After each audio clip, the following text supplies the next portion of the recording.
Heureuse de vous retrouver dans ce journal du mercredi 25 octobre. Voici les titres. Une poubelle nommée Odia, chargée de trier les déchets solides, a été mise en place en RDC par un groupe d'étudiants. Cette initiative permet de lutter contre la pollution dans les rues de sa capitale, Kinshasa. De nombreux pays africains avancent progressivement vers la transition énergétique. Ainsi, on note une collaboration entre la Zambie et l'Afrique du Sud en matière d'énergie renouvelable. Et puis, en fin d'édition, nous vous ferons découvrir l'importance de l'eau de pluie dans la préservation de l'équilibre des écosystèmes planétaires. C'était tous les titres. Bienvenue.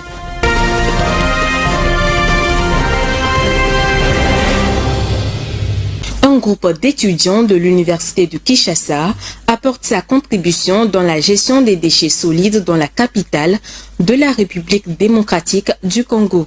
Il s'agit de la poubelle intelligente Odia pour le tri sélectif à Kinshasa où les rébus ménagers et autres détritus jonchent les rues. Alessandra Dekombi.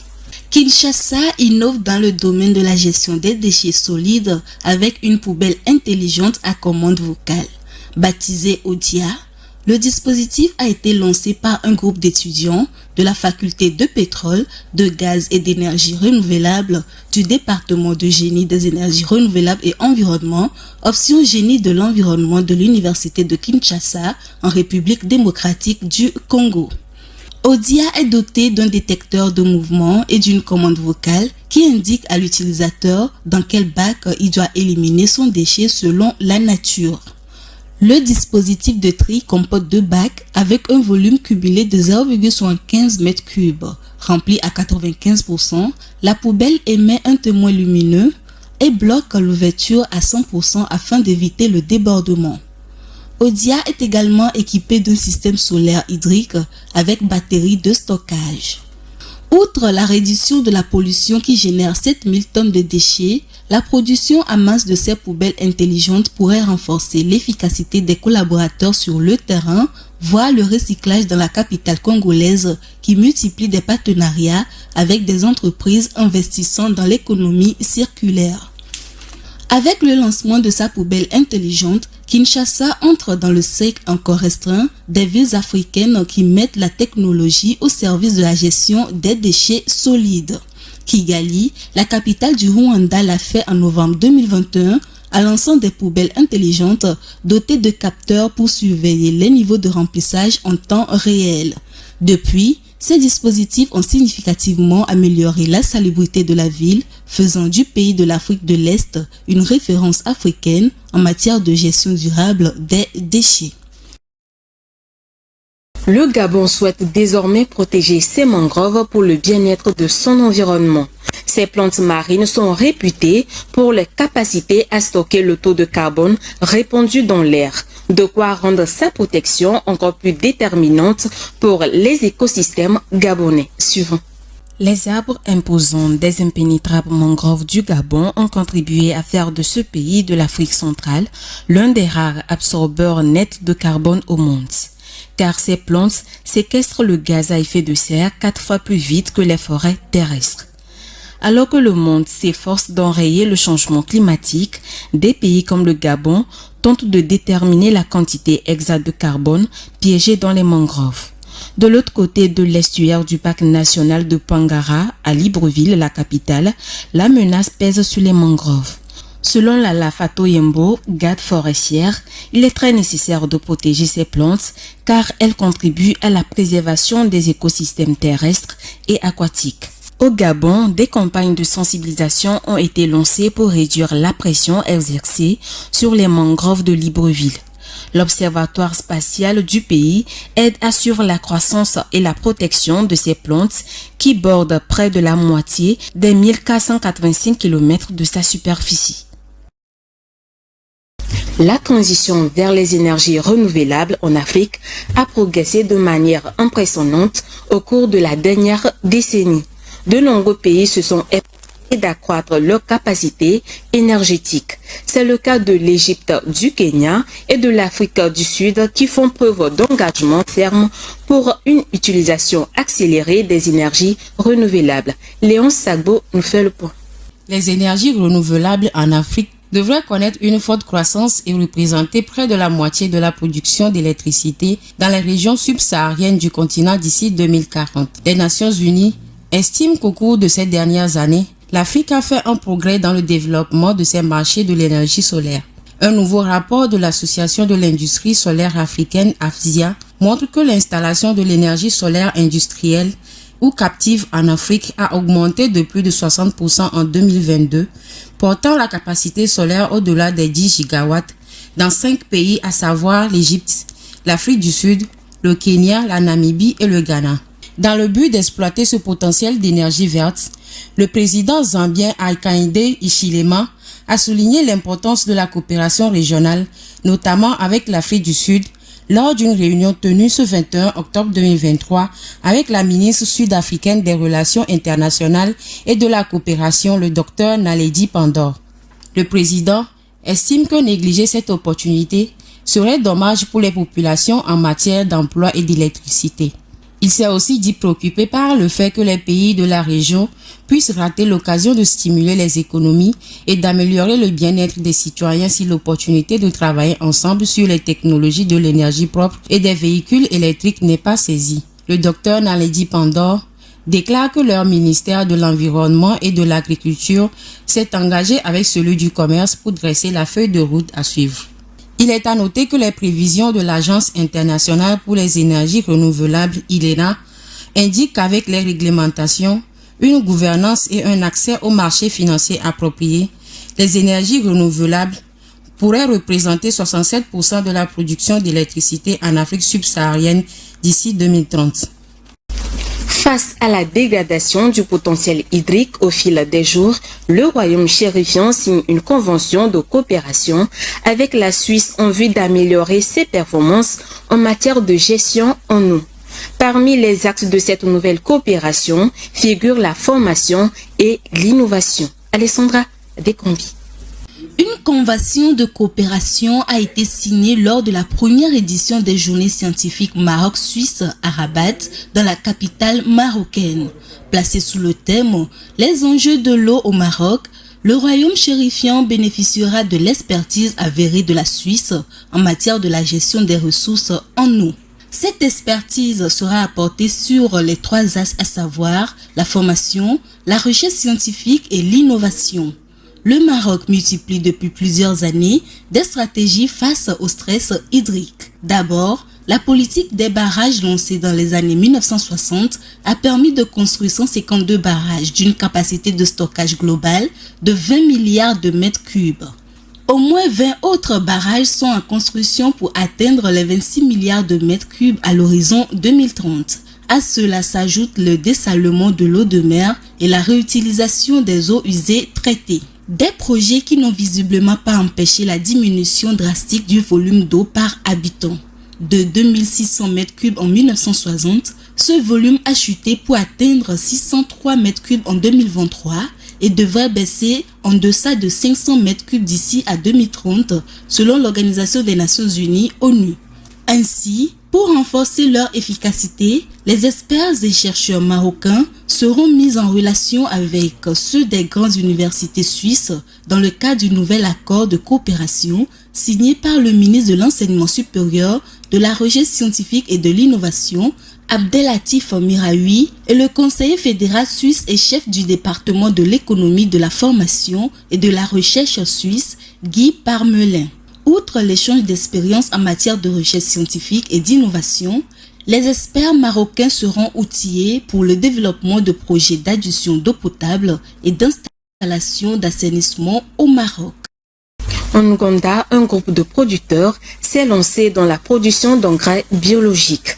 Cet engrais fait à base d'asticots permet d'améliorer les rendements des agriculteurs et constitue une alternative aux engrais chimiques qui coûtent cher sur les marchés. Plus de précisions dans le commentaire qui suit. Face à l'envolée des coûts des engrais chimiques, un groupe de producteurs ougandais à la recherche d'alternatives aux produits chimiques se sont tournés vers les produits biologiques. Grâce à des fermes d'asticots, ils parviennent à produire des engrais de manière plus durable. À Kinga, situé au centre du pays, Wagodoma et sa femme labourent leur jardin de haricots. À main nue, ils répandent la matière organique sur le sol avant de s'aimer les légumineuses. Ce qui m'a incité à me tourner vers les engrais organiques, c'est le prix des engrais chimiques. Je n'avais pas d'autre source d'argent pour continuer à les utiliser. Les petites récoltes que nous obtenions ne permettaient de subvenir qu'aux besoins de base du ménage. Donc au début de la saison de plantation, nous n'avions pas d'argent pour acheter des engrais pour préparer notre jardin. L'initiative en faveur des engrais organiques est menée par une entreprise appelée Marula Protein qui utilise les asticots et des mouches soldats noires pour transformer les déchets organiques en engrais. Cette matière première facilement disponible fournit un engrais organique propre et sûr que les agriculteurs ougandais utilisent pour améliorer le sol et leurs exploitations. Nous déchiquetons tous les déchets. Nous les faisons fermenter dans des fûts et la fermentation rend les déchets mous. Puis les déchets mous sont donnés à nos asticots pendant une période de 7 à 8 jours. Les asticots qui les mangent les consomment avec leurs enzymes. Ils décomposent tous les déchets. En fait, les déjections de la larve sont l'engrais et c'est similaire à ce qui se passe dans la nature, donc c'est le processus que nous imitons. Selon le PDG de Marula Protein, de nombreux agriculteurs du pays dépendaient auparavant des engrais azotés, mais cet engrais chimique a doublé depuis le début de la guerre en Ukraine qui a diminué le pouvoir d'achat de la population. Afin de promouvoir un cadre de durabilité, l'entreprise donne aux petits exploitants agricoles les moyens de produire leurs propres engrais et aliments pour animaux. Elle fournit également aux agriculteurs des larves de 5 jours qu'ils élèvent pour produire leurs propres engrais. Dans le fonctionnement des systèmes climatiques, l'eau de pluie joue un rôle fondamental. Cette eau participe activement aux échanges de chaleur entre la surface de la Terre et l'atmosphère. Il est donc primordial de veiller à sa qualité pour la préservation des écosystèmes. Mais comment se forme cette eau de pluie? De quoi est-elle composée? À quoi sert-elle et quel est son rôle? Les éléments de réponse dans ce commentaire signé Rafitou Mbériko. La pluie est un phénomène naturel qui apparaît sous forme de gouttes d'eau provenant des nuages et tombe vers le sol. C'est l'une des formes les plus courantes de précipitation sur Terre. Cependant, il existe 2 types de précipitations. Les premières précipitations sont stratiformes. Elles couvrent une grande étendue, durent longtemps mais ne sont pas de faible intensité. Elles se produisent dans les zones de basse pression et les creux et sont associées à des nuages de type stratus. Les deuxièmes types de précipitations sont convectives. Celles-ci couvrent des petites surfaces, ne durent pas longtemps mais de forte intensité.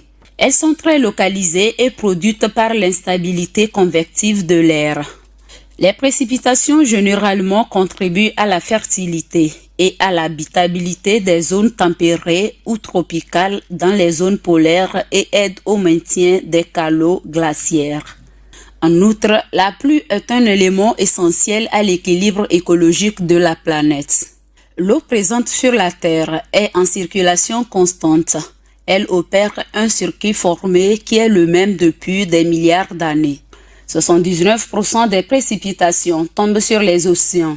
Les 21% restantes tombent sur la terre puis viennent alimenter les nappes phréatiques, soit par infiltration ou soit par ruissellement.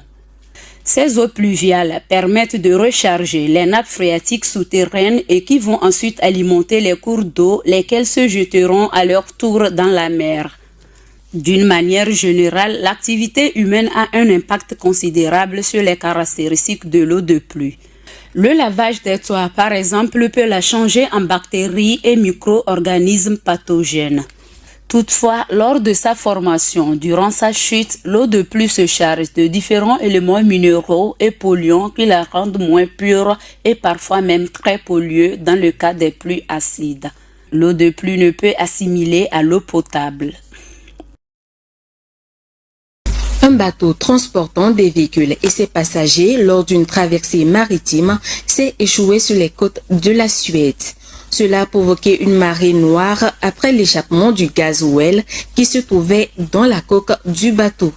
Les opérations de décontamination ont commencé hier et se poursuivent afin de rétablir la situation. Viva Samana nous fait le point.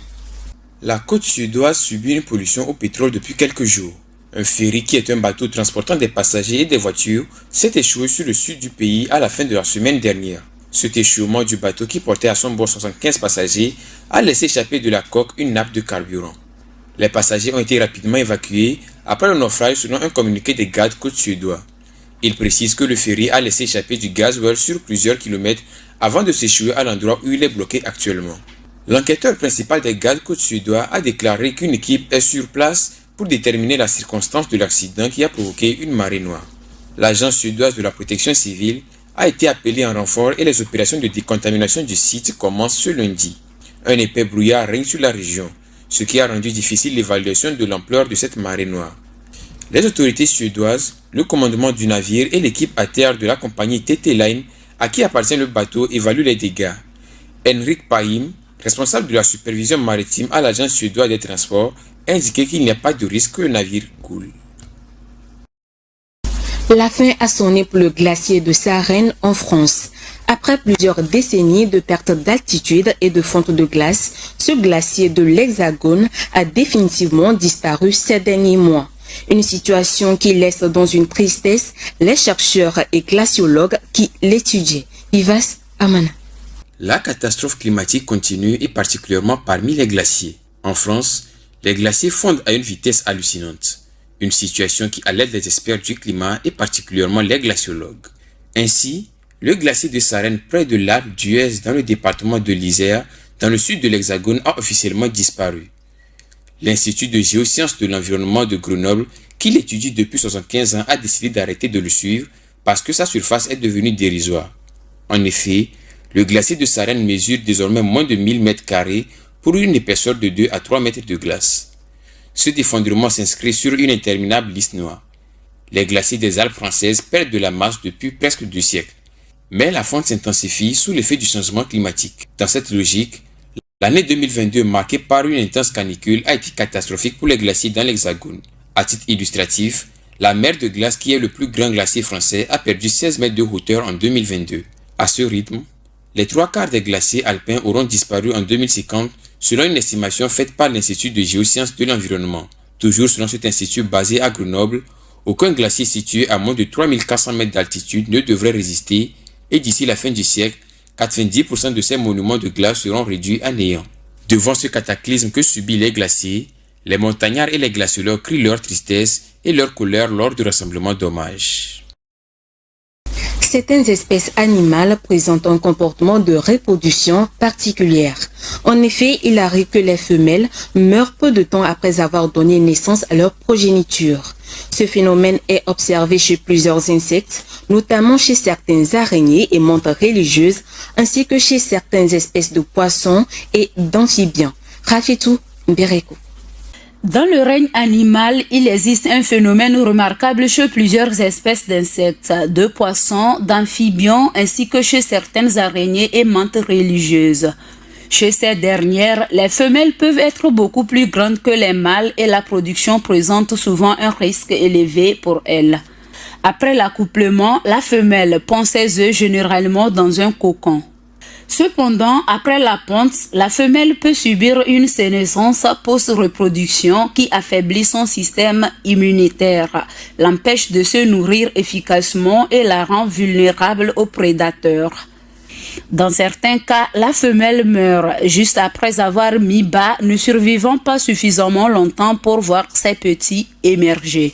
Cette dualité entre la vie et la mort, entre la naissance et le dernier souffle, offre un spectacle tragiquement beau, figeant un instant d'éternité dans l'histoire de ces espèces animales exceptionnelles. Il faut toutefois noter que ce comportement n'est pas propre à toutes les espèces d'araignées et de mantes religieuses. En Amazonie, la sécheresse extrême ramène des rivières à des niveaux exceptionnellement bas, faisant découvrir d'anciennes gravures dans les roches. Ces gravures en forme de visage humain avaient déjà été observées pour la première fois en 2010. Léonce Sago. Le niveau de plusieurs cours d'eau en Amazonie a drastiquement baissé et laissé apparaître des roches habituellement immergées et qui sont ornées de gravures représentant des visages humains. Ces gravures, vieilles de plus de 2000 ans, constituent un site archéologique d'une grande importance, souligne l'archéologue Jamie Oliveira de l'Institut du patrimoine historique et artistique national IFAN du Brésil. Pour Béatrice Canero, historienne et membre de l'IFAN, ce site situé sur les rives du Rio Negro et baptisé Praia das Lajes pour sa valeur inestimable peut permettre de mieux connaître les premiers habitants de la région. Malheureusement, cela réapparaîtrait aujourd'hui avec l'aggravation de la sécheresse, poursuit-elle. Le fait de retrouver nos rivières et de maintenir les graviers immergés contribuera à leur préservation plus que notre travail. Rio Negro, l'un des principaux affluents de l'Amazone, dont le débit a atteint son plus bas niveau mi-octobre depuis 121 ans, recouvrait ses formations rocheuses et les œuvres d'art qui ont été observées pour la première fois en 2010 à la suite d'épisodes de sécheresse. Même si ces apparitions ont ravi scientifiques et visiteurs, le phénomène inquiète. Livia Ribeiro déclare « Nous venons, nous regardons et nous les trouvons splendides. Mais en même temps, c'est inquiétant. Je me demande si cette rivière existera dans 50 ou 100 ans. La région subit depuis des mois des records de chaleur, d'incendies qui dévorent la forêt amazonienne et une sécheresse qui touche le fleuve Amazone et ses affluents. En Amazonas, où la sécheresse affecte plus de 500 000 sur 4 millions d'habitants, le gouverneur Wilson Lima alerte que selon les spécialistes, la saison des pluies ne commencera qu'en novembre cette année et qu'elle permettra difficilement aux fleuves de retrouver leur niveau normal. D'après la ministre brésilienne de l'Environnement Marina Silva, cette sécheresse extrême en Amazonie résulte du phénomène El Niño et du réchauffement de l'Atlantique Nord dû au changement climatique incontrôlé causé par les gaz à effet de serre. Rappelons que des études récentes citées par le New York Times soulignent que la déforestation, les feux de forêt et le réchauffement climatique sont des facteurs qui rendent le poumon vert de la planète de plus en plus vulnérable aux sécheresses extrêmes. C'est la fin de ce journal. Merci de l'avoir suivi. Restez sur Green TV International pour la suite de nos programmes. Prenez soin de vous et surtout de l'environnement.